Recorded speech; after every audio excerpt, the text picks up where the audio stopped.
Salut amis madrilènes, j'espère que vous allez bien. On est parti pour la vidéo du jour avec une vidéo qui sort un petit peu de l'ordinaire aujourd'hui, où on va s'intéresser à 5 profils qui peuvent être intéressants pour le Real Madrid. Ce sont des profils que j'ai choisis moi-même et qui me semblent être des profils intéressants pour le club.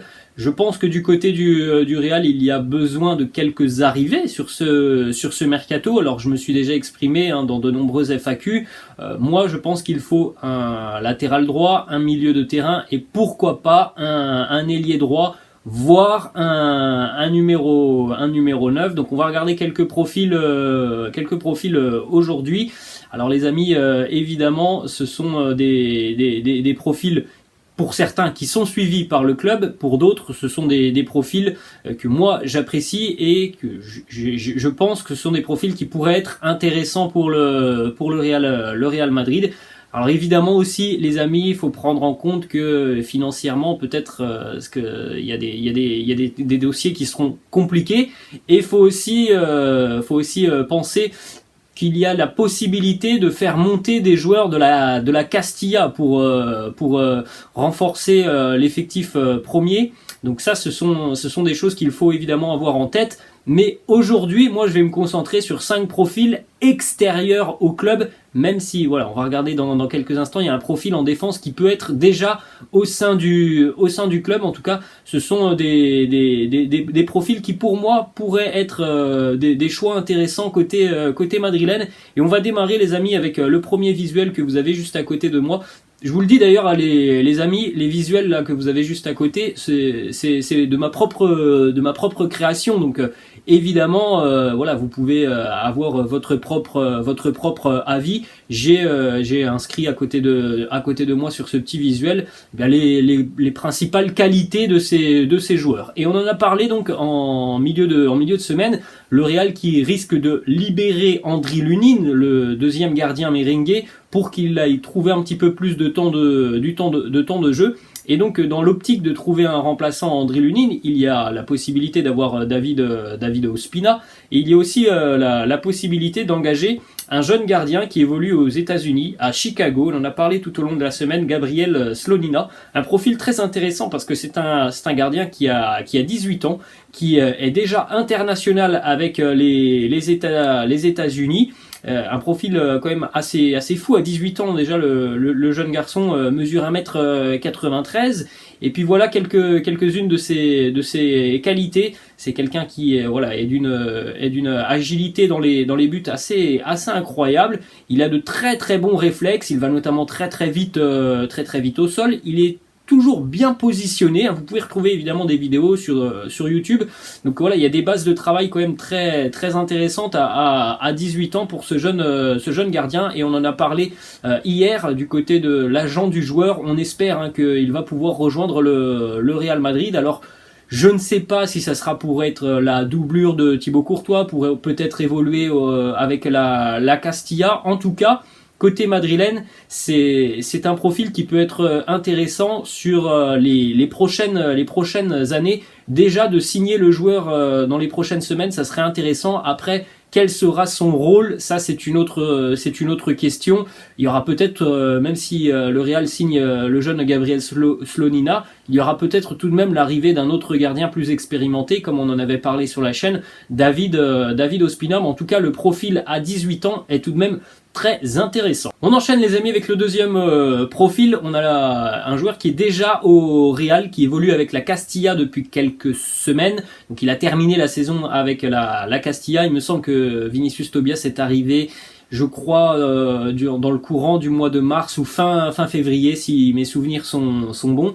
Il est prêté actuellement par le Shakhtar Donetsk et le Real Madrid a inclus une clause d'achat tout simplement qui peut être levée et donc le joueur pourrait être officiellement un joueur du Real Madrid. Donc actuellement il n'a fait, je crois, que 3 ou 4 matchs avec la Castilla. C'est un latéral droit. Moi, c'est le poste qui m'intéresse quand même côté madrilène. Alors, il est vrai qu'il y a déjà du monde dans l'effectif premier du Real Madrid.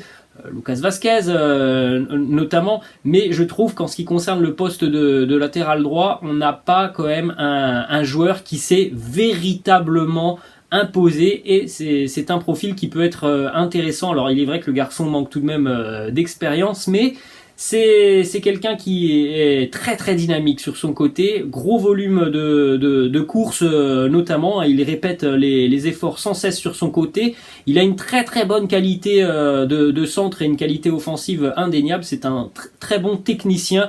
Alors il est vrai que défensivement il y a encore des progrès à réaliser sur son placement, sur ses interventions et notamment les duels, mais à l'âge de 18 ans il y a toujours en lui quand même des prémices d'un joueur qui pourrait être important dans les années à venir. Alors peut-être que l'année prochaine, il aura un petit peu de temps de jeu avec l'équipe première. En tout cas, je pense que moi, ça pourrait être une bonne idée, même s'il est vrai que le joueur manque véritablement d'expérience au plus haut niveau, mais c'est sûr qu'on pourrait peut-être compter sur lui dans les prochaines années côté madrilène. On va continuer les amis avec un profil au milieu de terrain. Bon, on va pas forcément le présenter, je pense que vous le connaissez tous. Aurélien Tchouaméni, le milieu de terrain de l'AS Monaco. Plutôt un profil de milieu défensif, mais il est capable aussi d'être relayeur, Aurélien Tchouaméni.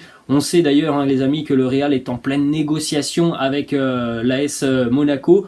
On est en train, visiblement, de finaliser l'arrivée d'Aurélien Tchouaméni, et moi je considère ça comme une très très bonne nouvelle pour le Real Madrid, parce qu'il est vrai que le garçon a un talent et des qualités tout de même assez incroyables. Gros volume au milieu de terrain pour Aurélien Tchouaméni. Physiquement très très impressionnant, très à l'aise dans tout ce qui concerne le travail défensif, les récupérations de balles, les interceptions, les duels, et comme on l'a dit, il est capable aussi d'évoluer un petit peu plus haut. C'est quelqu'un qui est capable aussi de se projeter vers l'avant, d'apporter du surnombre offensivement.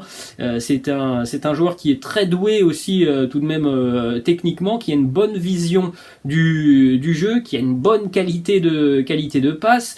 Il est capable de délivrer quelques passes décisives, il est capable aussi de marquer quelques buts, hein, il l'a déjà fait avec l'AS Monaco.